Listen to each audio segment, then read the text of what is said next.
Darts Championship.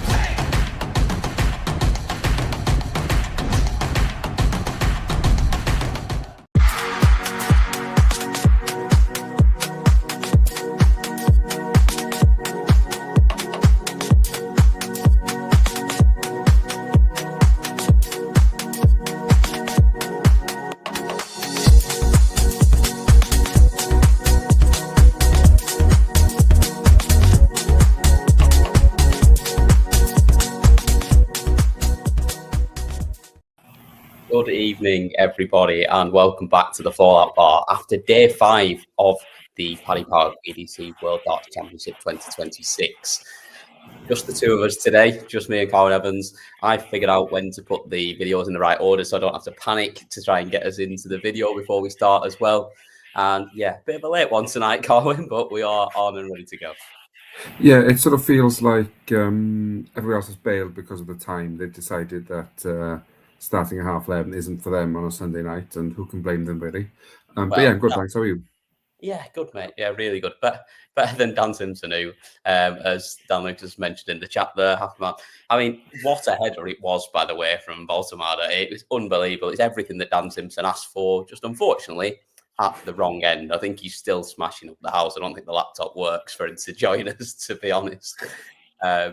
But yeah, plenty of people in the chat room already who've been waiting patiently. And Merrill there saying, hopefully I'm on to celebrate the big Birds win. Absolutely. Eagles winning 31-0 over the Raiders. It is only the Raiders, but I'm having it. We're back at it.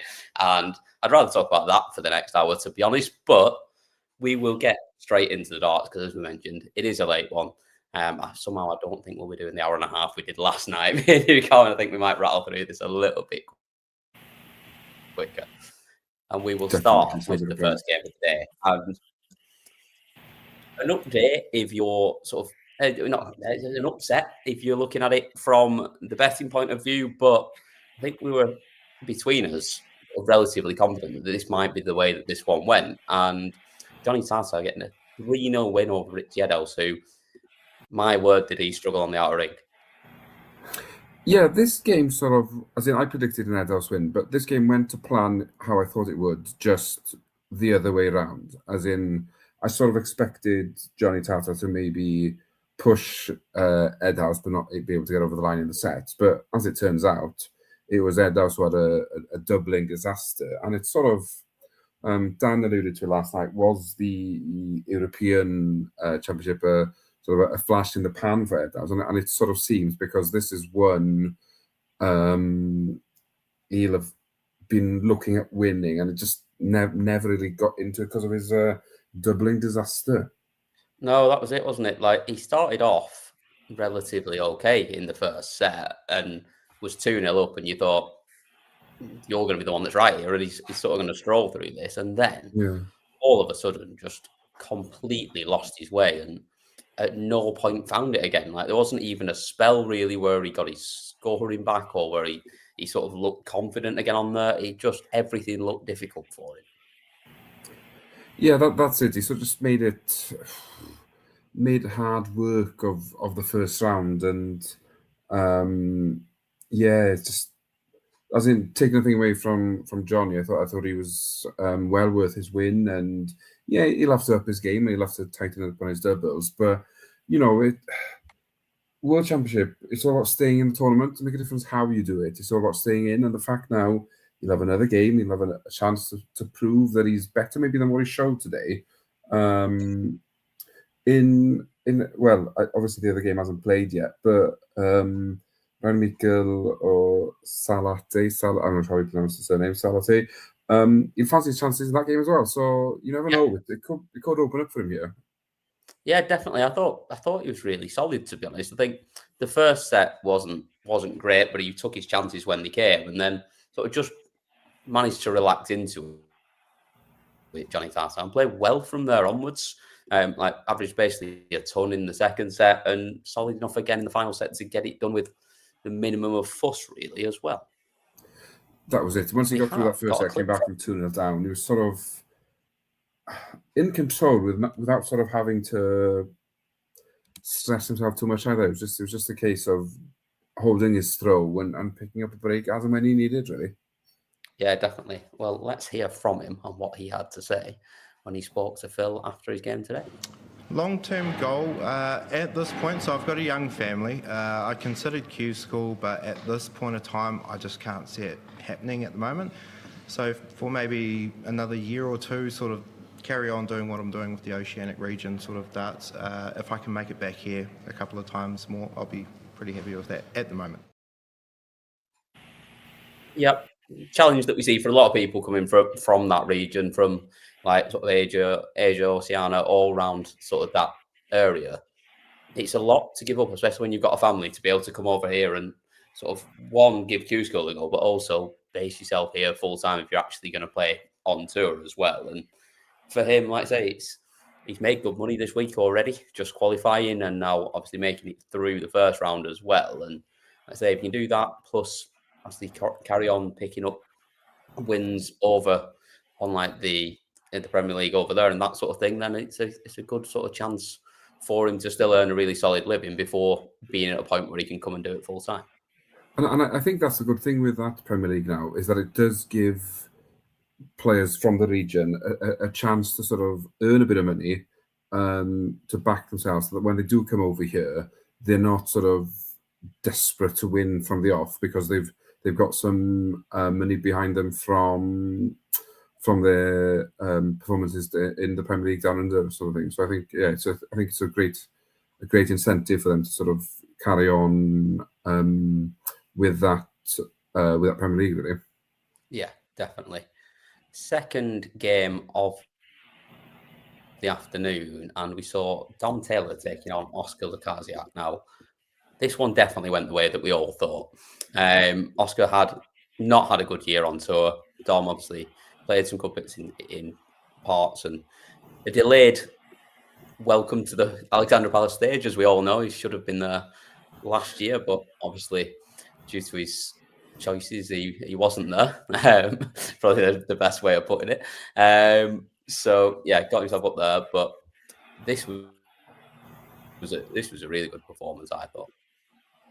It was, yeah, and it's sort of, I think, what we expected to happen in the game, as you mentioned, and it was just a case of whether Dom could keep in control of emotions, of pressure, and just get the job done, and ultimately that's what he did in the end. And it's another one he'd probably want to pick it up a bit going forward, but as first time matches go, it's all about getting over the line and trying to sort of get a foothold in the tournament. And he's there now. He'll know he'll have to pick it up, and then he'll come back stronger the next time. I fully expect it. Yeah, definitely. Like I say, he just did what he had to do, didn't he? In this one, it was just a solid performance. He didn't have to do too much, but the finishing was there when he needed it. And let's say he only lost one leg and didn't give up many opportunities for anything else either, to be honest. So yeah, good performance from him.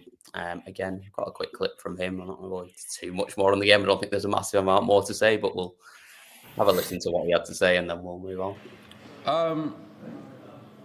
No, not gonna lie, I absolutely pooped myself. And then, especially when I drove up and seen the building, my stomach went down. And then when I started practicing, it come back up a little bit and relieved myself. And then the family turned up, and I got up on the stage, and for some reason the crowd started liking me. So I went with the flow.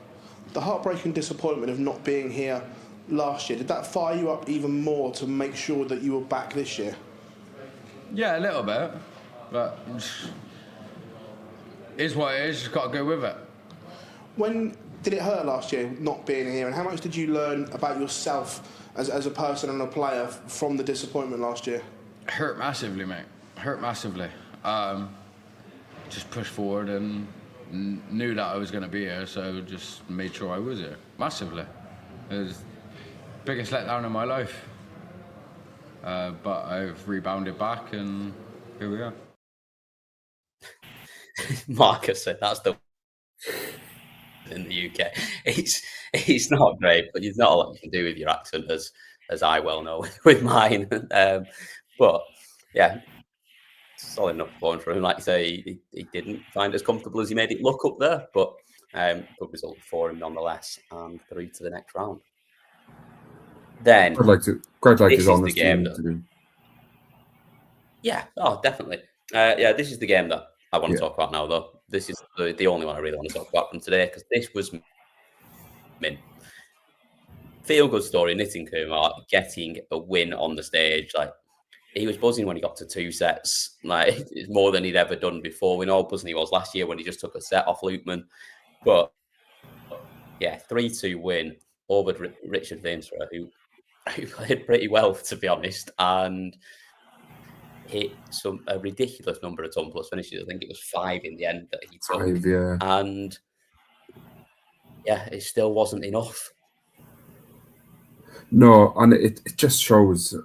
I bang on about it all the time, doing the right thing at the right time, and to sort of lose on legs. He had it been any other format, he'd have lost the game 10-9. But with it being set play, he played it pretty much perfectly for set play, really, winning the 9 legs needed to get through, and the fact that he pinged 75% of his doubles, as in anybody who pings 75% of their doubles would expect to win the match, unless you only have 3 out of 4, obviously. No, it just shows as well that perseverance can win the day. As in, we've seen him now for 4 or 5 times, I think, on the Ali Palace stage. Yeah. And it's just been a gradual incline, and he's got his win. Yes, it's nothing special on the averages for him, but it's about doing the right thing at the right time. And Vinstra, with all his 10 plus outs, really makes sod all difference, because he's out the tournament. Yeah, exactly. And it is that wonderful quirk of set play that he won more legs and lost the game, which is just, it's great, isn't it? But yeah, it was just great. I've seen a video of his sort of local place to where he lives in Dubai as well, of them all celebrating his victory as well, which is just mint. Like, it's just what you want to see. And like I say, it's just a big moment for him personally, but also like for Indian darts as well, and Dubai as well, and sort of where he lives now. Just to that, it needs someone to come and do something like that on a world stage. It might only be 1 win, but 1 win's massive when it comes down to it. And it just, so many people have seen that, and it just sets it up for the future and the next generation and everyone else. But also for him personally, it's another 10 grand in the bank, and it's a huge win on the stage, and another game and a chance to go and play for the chance to go even further as well, which, I mean, fully deserved as well after what he's just done.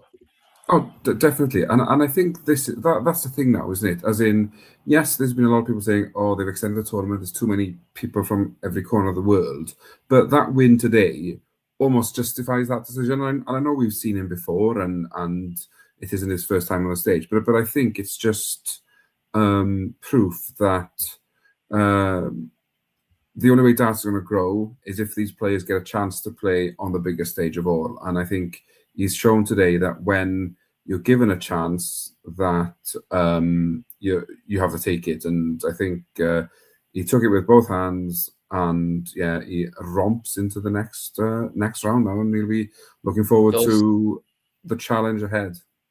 Yeah, without spoiling what happened later on, he's romped into a challenge with a certain world number 4 Stephen Bunting as well, which was a reward for a victory. Well, exactly. He can enjoy that game. He's done the hard work. He's won on the Ali Palace stage. Exactly, that's it. And no one can ever take that away from him. We have got a clip from him, as ever with all these clips.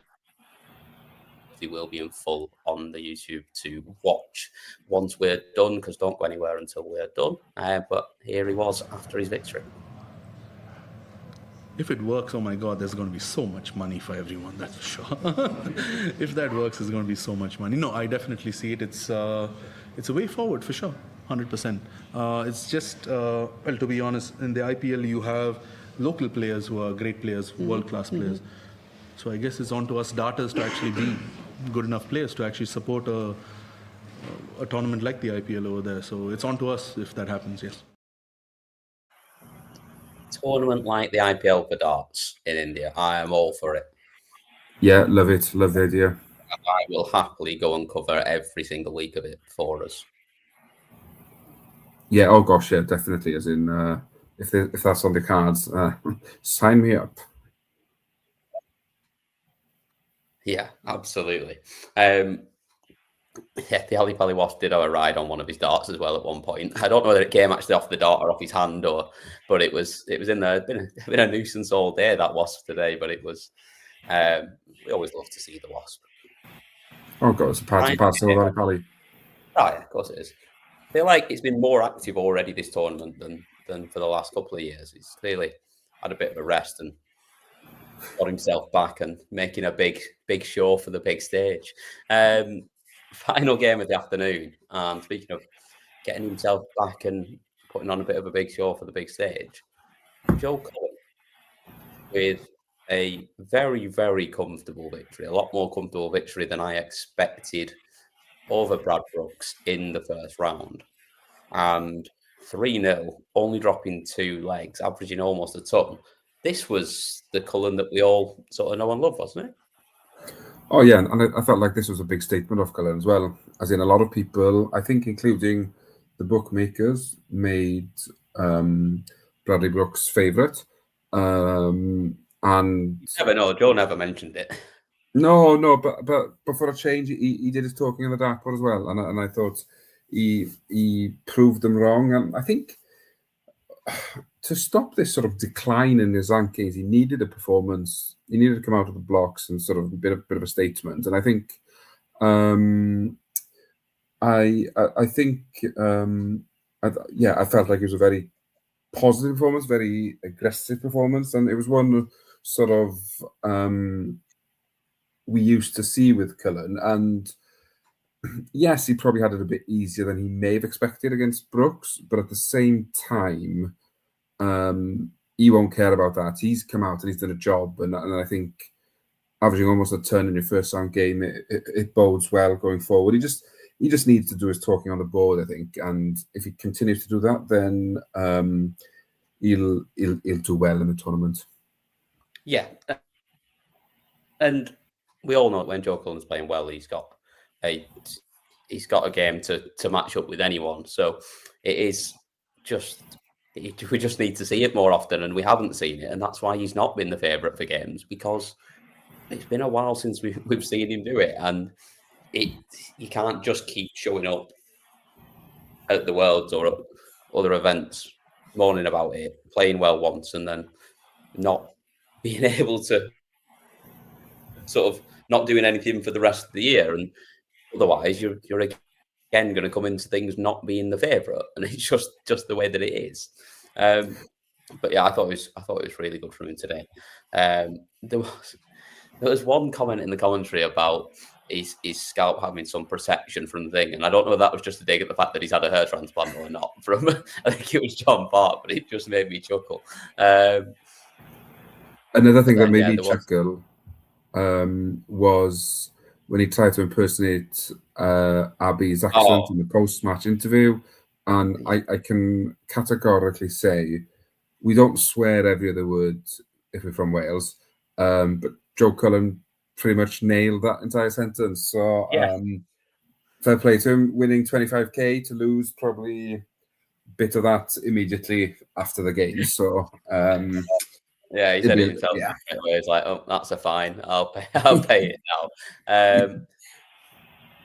Yeah, like I say, you don't swear every other word, but fair fucks to him for saying what he wants. So we have got a clip of Joe as well, of course. This one's a bit of fun, I think. Yeah, paper's the key word there. Bradley's had a good year. He's played well. He's probably had his best year to date, but I've been rubbish and I've had a better year than him. So make it out what you will. I think that was a bit of motivation there. I didn't realise at the time that he was favourite for the game. My son told me, he said, how's Bradley Brooks favourite for the game?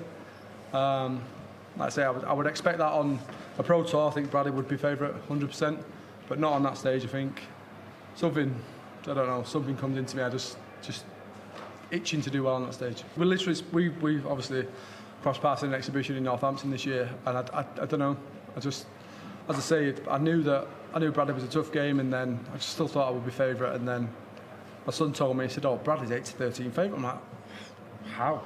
You know, that's nothing against Bradley, but I just thought, well, I'm so much more experienced on that stage than he is, and I just dig performances out from somewhere. Believe me, Phil, there's no one more frustrated than me. I get what he's saying about he has got more experience on that stage. However, he said himself, if it was on a Pro Tour, that Brad would be favourite. Like, so he knows for a fact that Brad's playing better than him at the moment. I don't really get like what his issue is with it, to be honest. The stage is relevant. If somebody's playing better than you, they're playing better than you. Yeah, exactly. And that's, to be honest, we've not seen him on stage very often. So the only thing we've got to go on is the other bits of the floor tournaments and the rest of it. But yeah, there was a bit more fun later on in that interview as well. We haven't got in that clip, but well worth a watch the rest of it as well. He had a little nibble at someone else as well, I think. And that was the afternoon session wrapped up, and we were then into the evening. And the evening session started off with Lucas Venig up against my mate, big Wesley Blazier. And I don't think there were many picking Wes to win this. There were a couple maybe in the chat room that were right on it. But everyone, a bit of recency bias on what Venig had done recently at the Slam and what we'd seen him do recently on stage. But this was a very solid performance from Big Wes. Yeah, this was sort of the performance I'd been expecting to see from Wesley since he sort of got the tour card, really. But just for whatever reason, it hasn't panned out that way. And I think he's struggled and he's not performed to his ability. But this was a very professional performance, I thought, and one that sort of had been expecting all year, really. So it's good that it's, I guess, coming at the Worlds from his point of view, but it's a shame, I think, that we haven't seen it earlier, sort of throughout the year either, really, because I think you'd have been in a talked about a bit more than maybe he has because of his form. Yeah, definitely, and like you say, it'd be great to see it more often, but sometimes it maybe just needs that spark of a big event and a good performance here to just have that confidence sort of going forwards. But we all know the talent he's got. We've seen him do it on the Pro Tour. He's won a Pro Tour. He's made at least one of the final, if not two. So he's definitely got the talent, and he's got the sort of the game to stick it around and consistently do it over a period of time. So yeah, big win for him, and one that was a lot more comfortable than I thought it would be. But he, again, another player that was really, really solid on the outer ring. Scoring was there at times, especially later on in the game. He sort of really found his scoring. And yeah, big win and an opportunity now going forwards to go and potentially go further and get himself even more money on his ranking and potentially even push himself up quite a bit. Just not above Rob Owen, hopefully. Just not above Rob Owen, of course. As we know, we have to get in the old Rob Owen tour card watch at some point. Yeah. I mean, he's got another Welshman to get through potentially in the next round, so that could help Rob Owen out as well. Of course, it's the winner, Owen Price or Adam Gavlas. So, yep, you never know. Have we got a clip from Wesley? We have not. So we will go straight on into the second game of the night, and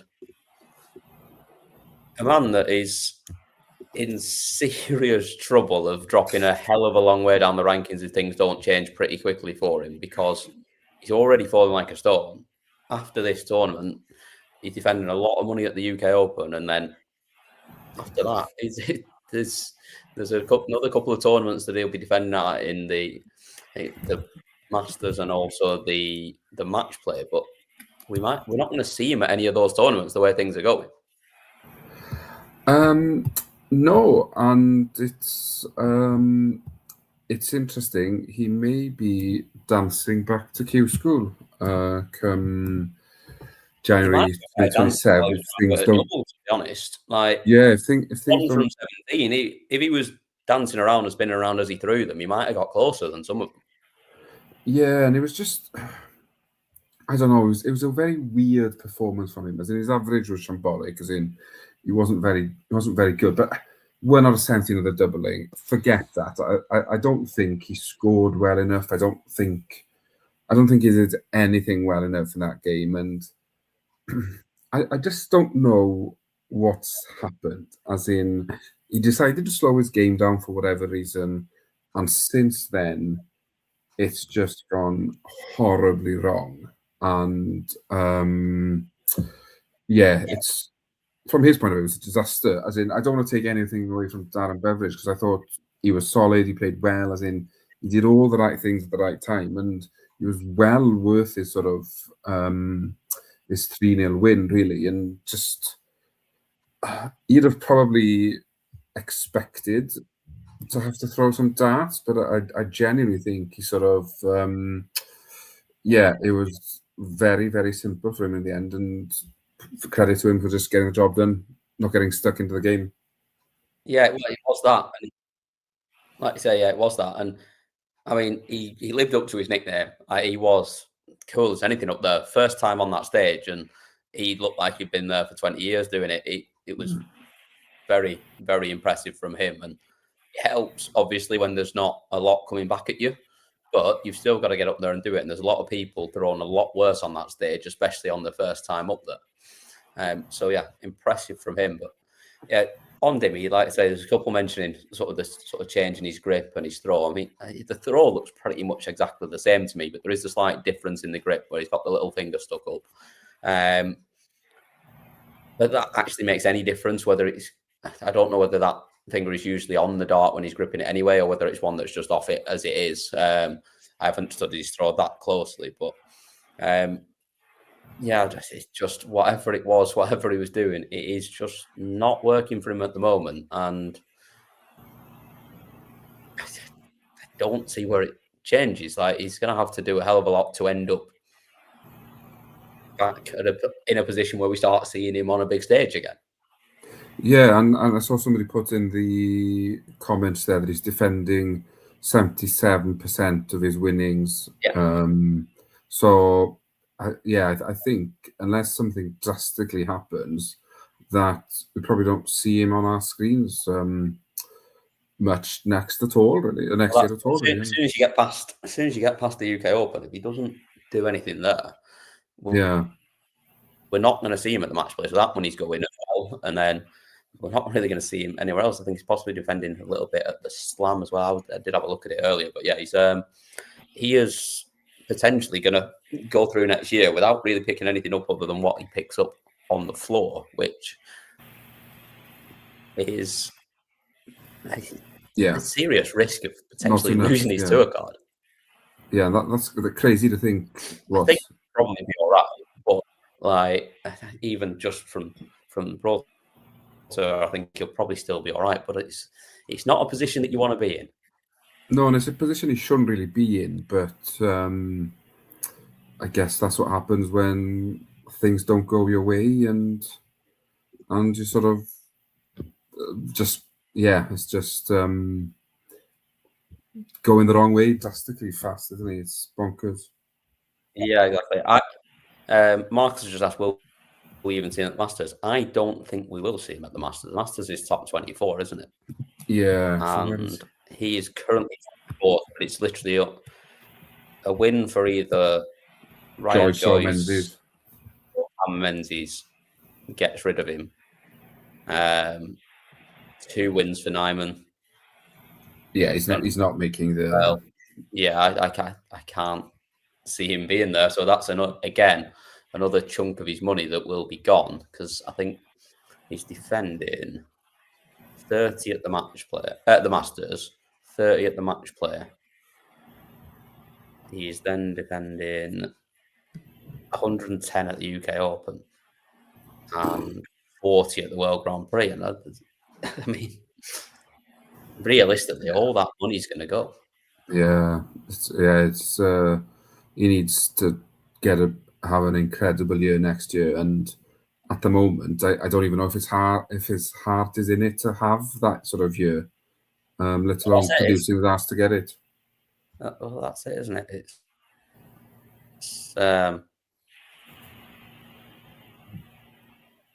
that's right. Yeah, he's not defending that at the Masters. I'm wrong there. That Master, I've looked at the date wrong there. The Masters was this year. It wasn't the year before. So yeah, that's not. So that 30 isn't being defended there, but he obviously can't add to it anyway. Yeah.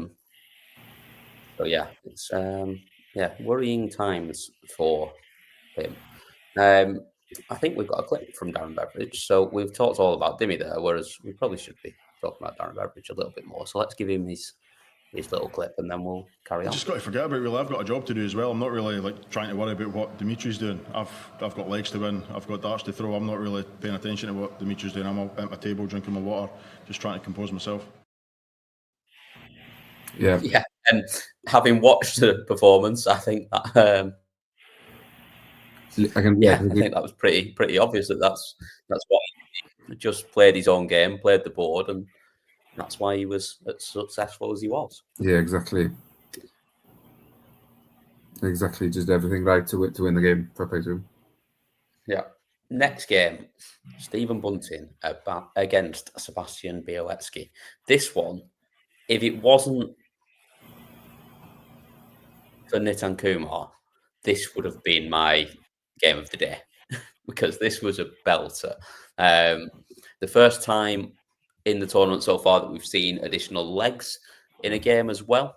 And yeah, Stephen Bunting coming out on top, but my God, he was in trouble for quite some time. Yeah, I was a bit worried when after the first set, Sky decided to go down to Abby and Laura to discuss the atmosphere and the fact that Stephen Bunting had 120 average set. And I thought then, this is a bit premature, as in I don't think it's going to be that straightforward. A, Bunting won't maintain that standard, and B, Sebastian will pick his game up, and he'll be gutted really, the young Pole, that he didn't sort of nick the tiebreak really. But fair play to him. From 2-0 down, he just thought, let's have a go, let's see what happens. Yes, obviously Bunting's average dropped whilst Sebastian's lifted, but Bunting will be a very relieved man just to make it over the finish line in that match, I think, and keep his name in the hat. Yeah, absolutely. It was, like you say, it was very, very, very close to going the other way. There was a huge opportunity for Seb in the final set at 2-1 up. And Bunting off, was it like 40? 41, yeah. Kicked off from like 41, 59, and then 60. But unfortunately for Seb, he kicked off like 11, 60 and something else. And again, not very much himself. And he never recovered from there. And well, not only never recovered, he didn't win another leg from that point. And it just gave Bunting, I think, where Bunting was really struggling at that point. Like, his head had gone, and he was one decent visit from Seb, and I think that game was over at that point. Definite.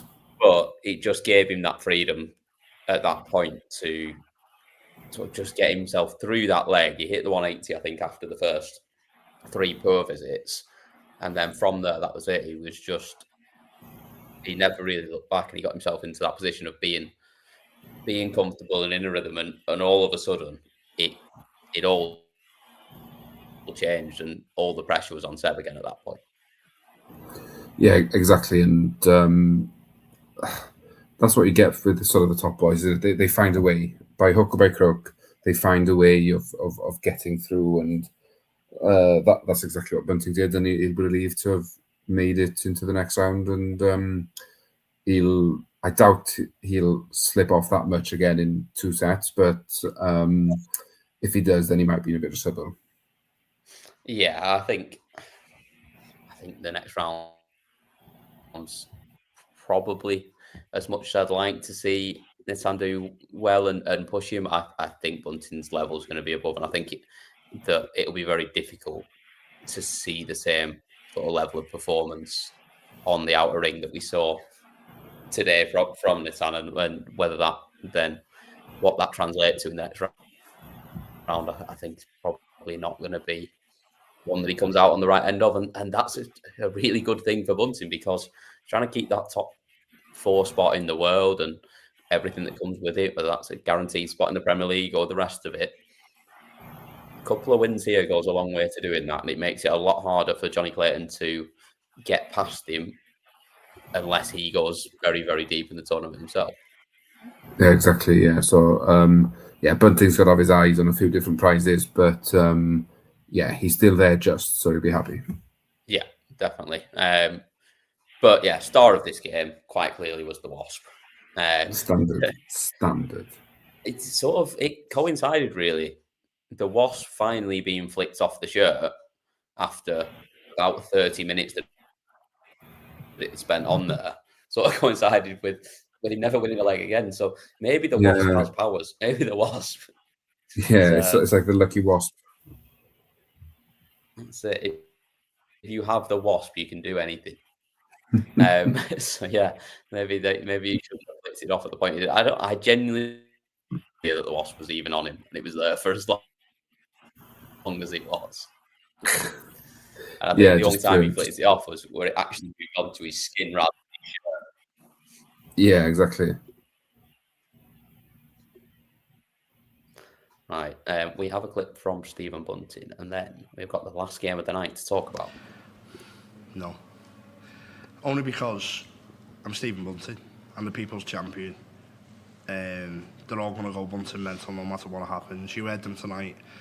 And in diversity, when I went behind, they were there to be able to pick me up and spit me out and get me over the line. And the crowd's unbelievable.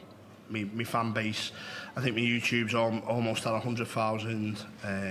But I'm just a normal person. It's nice to be able to relate to the crowd and give something back to them, show people that I am normal. And I'm absolutely, slightly normal.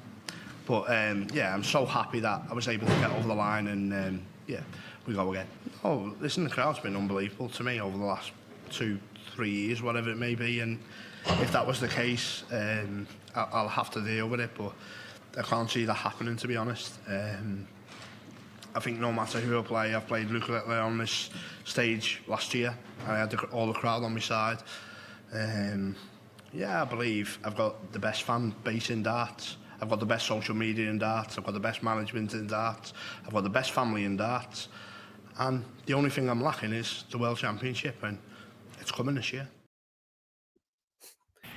That is very much a man talking up his position in the Premier League, if ever I've heard it. As in the people's champ. I mean, saying that yourself is wild anyway, but then finishing that interview off with got the best fan base, the best social media, like basically saying, I have to still be in the Premier League.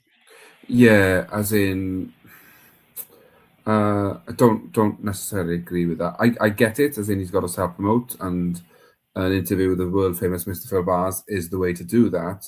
But I don't know. I think it's a bit of a stretch there, if I'm completely honest. But that's just me, maybe. Well, that's it. The only point in that where he mentioned the World Championship was saying is the only thing I'm missing, but he didn't at any point talk about the fact that he's trying to win it. He just talks about everything else that he has that he should get it. Yeah, and he doesn't have a wasp, and if you don't have a wasp, if the wasp's not on your side, it doesn't really matter who else is. No, exactly. As in, no party, no wasp, no party. That's it. I'm not really a fan of a wasp around here. Like we prefer a bee in Manchester, but maybe we'll have to change it. We'll have to go with a wasp from now on. Final game of the night then, and James Hurrell against Stobuns. I'm leaving this to you. Go on, talk about it. Tell me about it. I'm just glad it didn't go to a fifth set. Whoa, that was painful watching. as in, there were moments when I thought, "Ooh, it could spice up a bit here, some decent scoring back to back," and then Hurrell would take the pace out of the game, and we'd go back to 41s and 45s, and yeah, Yeah, it was. yeah, it was. I Calling him understand. James Van den Berg for a lot of this. Oh, what? Sorry. I was close to calling him James Van den Berg for a lot of this.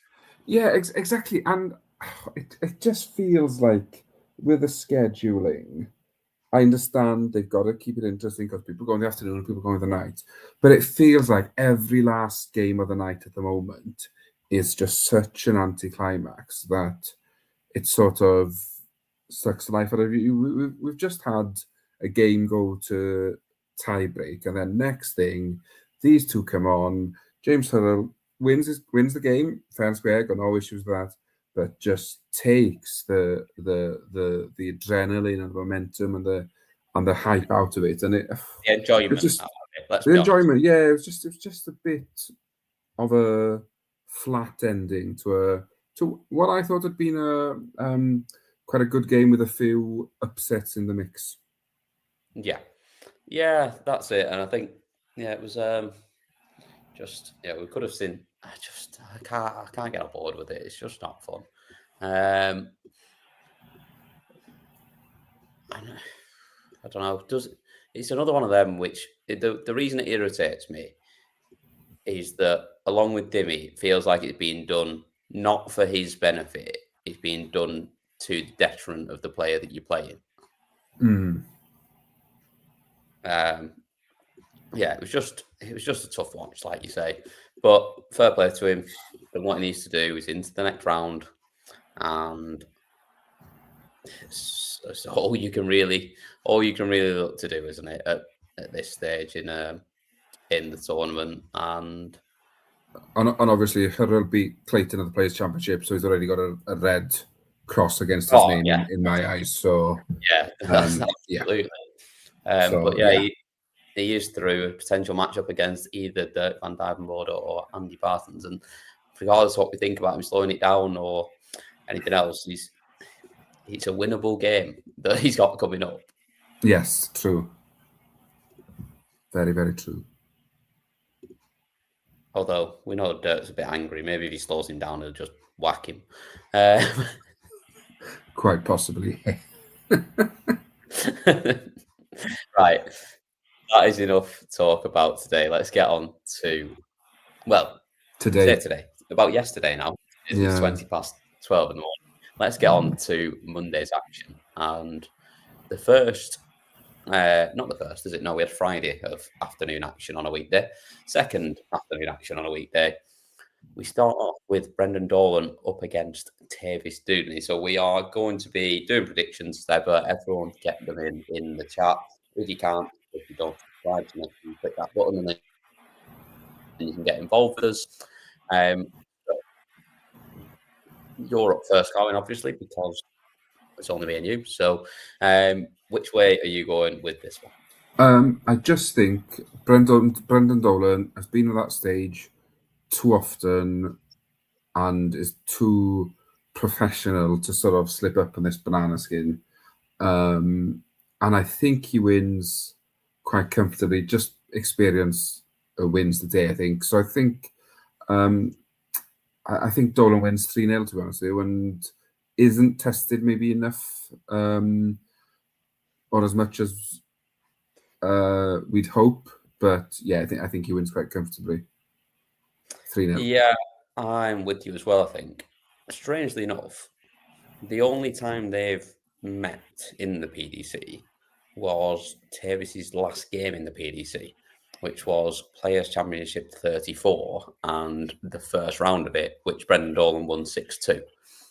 And I think basically I'm just going to predict that he halves that basically because it's in sets and it's 3-1. That's where I'm going with it. I think it'll be very, very similar. He'll win comfortably without it getting too close. What have we got in the chat room? Dan's got it Dolan 3-1. 3-0. Paddy's got it 3-1. Bobsy's got it 3-0 to Dolan. Robbie 3-1 Dolan. 3-1 Dolan for AH. 3-0 Dolan for Marcus. Dolan 3-2 for Daz. All box up's got it Dolan 3-1 and just made it on their own with 3-2 for Tavis. So that is the first one. The second one is a belter. How this has ended up Monday afternoon, I have no idea. But we have Cam Menzies up against Charlie Manby. Me first, isn't it? Which way do I go? What do I do here? I think, as good as I think Manby is, I think experience tells here of Cammy. I know Cammy's not a great experience up on this stage in terms of some of what we've seen, but I think it just tells, and he wins 3-2 in a belter. I'm with you. I think Cammy's experience on the stage, and I really liked Manby at Modus. I thought he played outstanding. I thought he showed composure, he showed class, he showed a lot of quality. I just think Ali Pali stage does things to players, and I feel like he's maybe just not quite not ready for this stage. And I think it'll be one where sets go the distance, but in that crucial fifth leg, Menzies wins it, and I think he wins 3-1. But as in, I wouldn't be surprised if I'm completely wrong and Manby wins. It's one of those games where I think I'm really looking forward to watching it.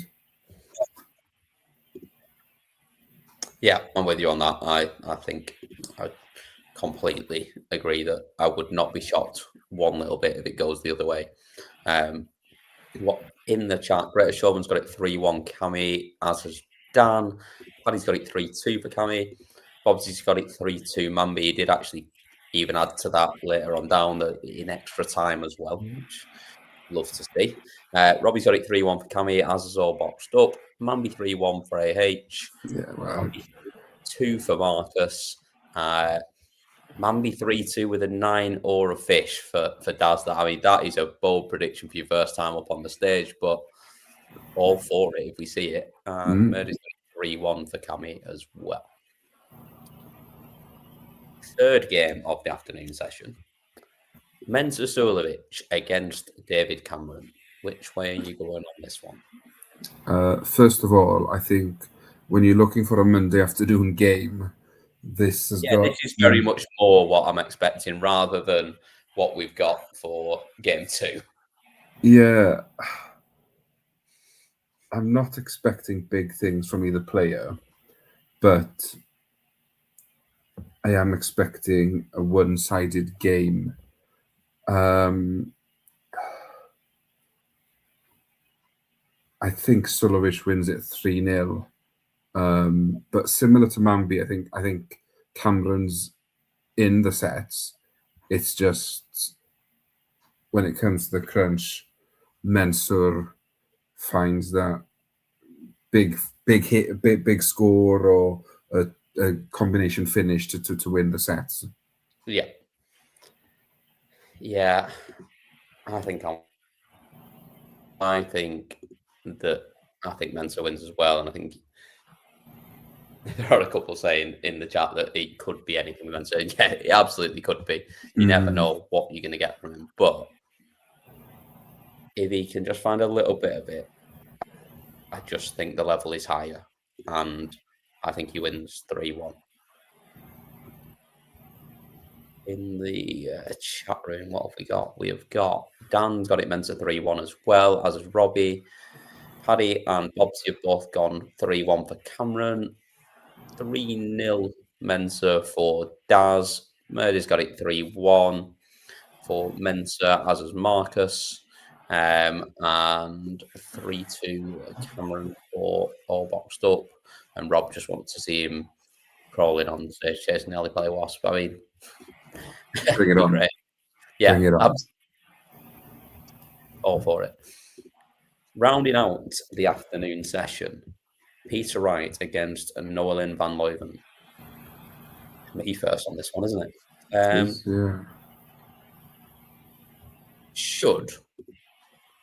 It should be a comfortable win for Peter Wright.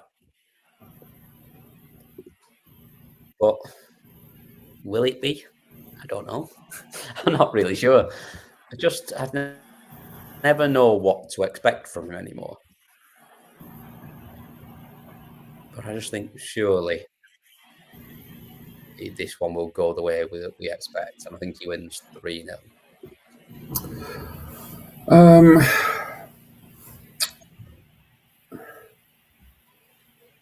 Yeah, I think it all depends how Noelin approaches the game, and if she sort of just goes, right, let's enjoy the experience and not expect too much and see what happens. As in, I really want to say the dancing on stage comes to an end tomorrow, but I can't see that happening. I think Noelin gets a set. I think Noelin gets two. I think Noelin gets 2 sets, but I think Peter Wright wins 3-2. But yeah, 3-2. Going close. Sorry, I lost you then. Yeah, I was going to say, you got it going close then. Yeah, I just think Peter Wright will just get stuck in a game he doesn't need to get stuck in, and just but get over the line sort of in the way that you expect him. And sort of, I guess as well, sort of similar to Gary Anderson, got into a game that you didn't need to get into, but gets over the line. Yeah. What have we got in the chat? We've got All Box Up's got it 3-0, as has Dan, both for Peter Wright, as has Bobsy. Right, 3-1 for Paddy and for Marcus. I mean, she won a set off Kevin Dukes last year as well, didn't she? So she has got experience on the stage and of playing reasonably well as well on the stage. Robbie's got it 3-0 right, as has Murdy, and 3-1 right for Daz and James. Evening session. Start off with Martin Lukeman up against Max Hopp in a game that I'm glad you're going first on, because this could be absolutely anything. Yeah, this is one of those ties where you're thinking there are six strong cases for any outcome. Yeah, literally. Yeah, including I'd say 7, including a draw after someone has an allergic reaction to being stung by the wasp. Well, there is that as well. I just think Lukeman is having a torrid time at the moment, and he really could do with his luck changing. But I don't think it changes tomorrow. I think he suffers another defeat, unfortunately. And I think Max Hopp wins 3-1. 3-1 to the German.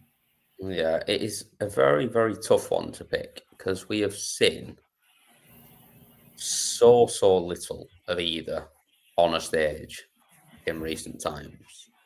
Like, we saw Lukeman at the Slam, but lose all 3 games without playing particularly well. Max Hopp, we saw him at the Players' Championship finals, but again, very, very briefly. Getting beat by Gavin Price in the first round, and obviously Lukeman was there as well and lost to Brad Brook comfortably as well. The two haven't played each other for 4 years. Like, there's so little to go on here in terms of what to expect from them. So I can only see it being a 3-2 scrap. And I think Max Hopp just gets over the line and wins 3-2, which I don't want to say, because I like Lukeman and he's a bit of fun and he's a good character, but I just Yeah, I think it's Max Hop that comes out on top.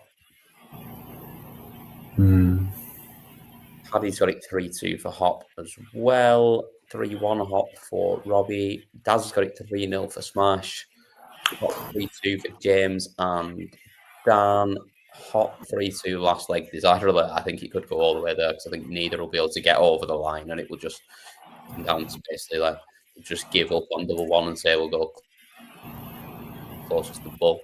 3-1 Hop for Marcus. Lukeman 3-2 for All What's Up, and Hop 3-1 for Bobsy.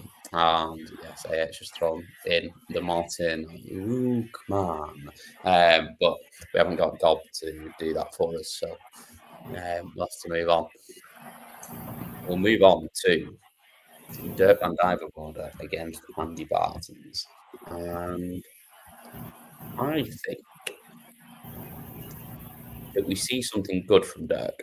We haven't for a while, but I think we do. And I think we see that.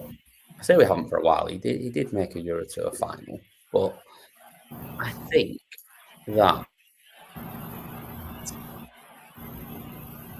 Dirk plays well here, and I think he wins 3-1, but I think 3-1 in a quite comfortable fashion. Yes, I think I'm with you there. As in, I think, I think Dirk wins. And I hate to be boring because I like being different, but I actually think 3-1 comfortable win for Dirk sounds pretty much bang on to what I'm thinking, actually. There we go then. Agreement. Sorry to be boring. That means that Bartons wins comfortably. Yep. It's going to be the only possible outcome when me and you agree. What have we got in the chat? We have got Dirk 3-0 for Paddy. Bobsy's got it 3-1 for Dirk. All What's Up's gone 3-0 for Dirk. Marcus has gone for 2 possible outcomes, which shouldn't really put up because we don't do that, but we need an answer from you.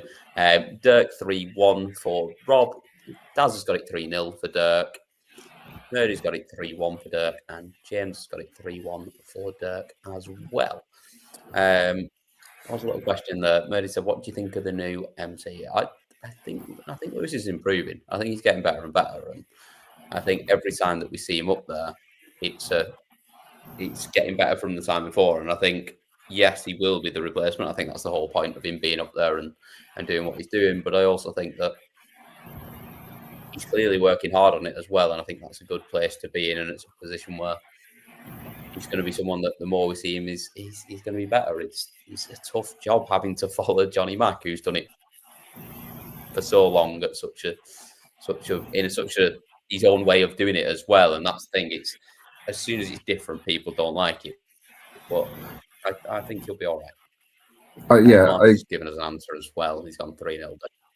I agree 100% with the new MC. I think, give him time, as in he hasn't been perfect, but then when you're following somebody who's been in the same job for 20 years, it's going to take a bit of time. So I think what I'd like to see is him develop his own style and build off that. But it's one of those where it's going to take time, and I think we'll just have to embrace it when it happens.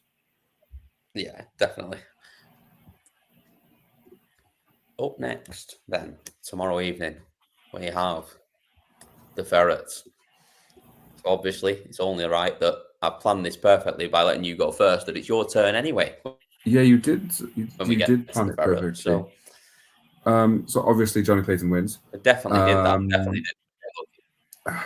I don't think it's as easy as we'd like it to be, because I think Adam Lipscomb is playing very well, and I think he's been a good addition on tour. But I think Clayton wins 3-1. 3-1, I think. 3-1, you're going for a Clayton win. It's another one where we do have to bring in the old It's another one where a fellow Welshman helping out for Rob Owen tour card watch. Yeah. But yeah, I think, like I say, I think he has been playing well. Played well at the Players' Championship finals. Unlucky not to come through Darrell Gurney as well in that tournament. But just, I like what I see from Johnny at the moment. I know he's not, he didn't play great at the Slam, but I just think, just bits of what I've seen at him, even just like the Paddy Power event beforehand of trying to hit the 9-darter, 147 hole in one thing. His scoring looks good. Like he's grouping the dart and the treble 20, all three of them better than I've ever seen him do. Like he's always been good at a good 140 hitter, but he's hitting 180s now as well, regularly and a lot more often. And I just think that I really think he's going to have a good run at this tournament. So I think he wins this. I think he wins it 3-1, but I think rather than a close 3-1, I think he has one slightly offset, but then the rest of it, he wins them either 3-1 or 3-0 the other sets. What else have we got then in the chat? Bobsy's got the Ferret to win 3-1.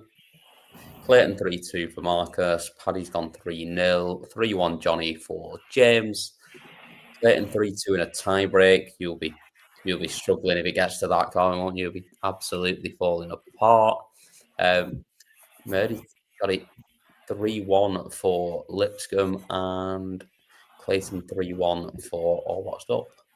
The one thing I will say, so one of the comments discussing Clayton crumbling with the Premier League pressure, I actually think his Premier League hopes have gone after a disastrous Grand Slam and Players' Championship. So I don't, unless he makes it into the top 4, I don't think he gets into the Premier League unless he wins the World. So I don't think he needs to stress too much about that at the moment. Well, I mean, he probably won't need to win the Worlds to get in the top 4, to be fair. He probably just needs to get sort of anywhere a little bit deeper into the tournament to put that pressure on Bunting. Like a quarter final might even be enough, depending on what Bunting does from here. But yeah, I think it's like you say, he's going to have a good run, but I think he does as well.